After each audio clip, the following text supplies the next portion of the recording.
بسم الله الرحمن الرحيم. أهلا بيكم.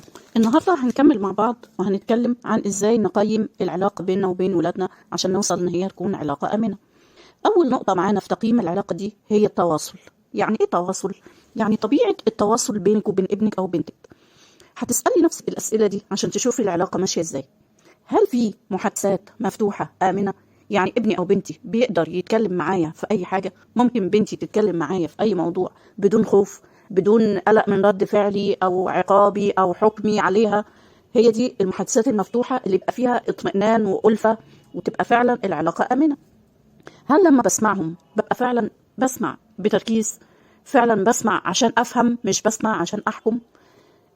لما ابني او بنتي بتكلمني ببقى عينيا في عينيهم كده وفي اي كونتاكت، ولا بسمع وانا مشغوله بحاجه تانية؟ او انا عارفه طبعا ان كلنا كأمهات مشغولين وعندنا مهام كتير، بس الوقت العلاقه فيه بين ابني او بنتي بيكلمني في موضوع مهم بالنسبه له، هل انا بسمعه فعلا؟ الاستماع اللي يحس ان انا فعلا مركزه معاه، فعلا مدياله الوقت ده، والاستماع ده هيؤدي ان انا هفهمه صح او هفهم وجهة نظره او هفهم المعنى اللي عايز يوصله لي. فهو ده اللي احنا بنحكم على التواصل، اذا كان التواصل فعلا تواصل فعال ولا لا. بسمع كويس، بيقدر يتكلم معايا في اي حاجه. لما بنتي او ابني بيكلمني ببقى مركزه معاه بنظرات عينيا، مركزه مع لغه جسده، معنى الكلام اللي بيقوله ماشي مع تعبيرات وشه، مع تعبيرات لغه جسده ولا لا.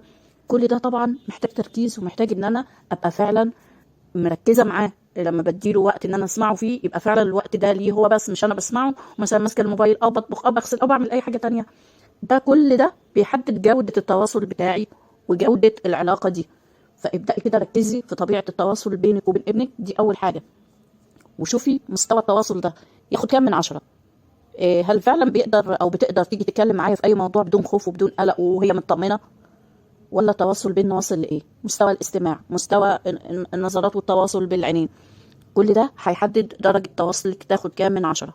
وطبعا بنقيم بمنتهى المصداقية عشان احنا عايزين نحسن العلاقة، مش عايزين نضحك على نفسنا. فده نقطة مهمة جدا. قيمي أول حاجة مستوى التواصل بينكم عامل ازاي.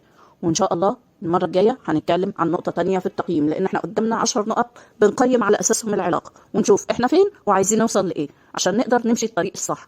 وشكرا، السلام عليكم ورحمة الله وبركاته.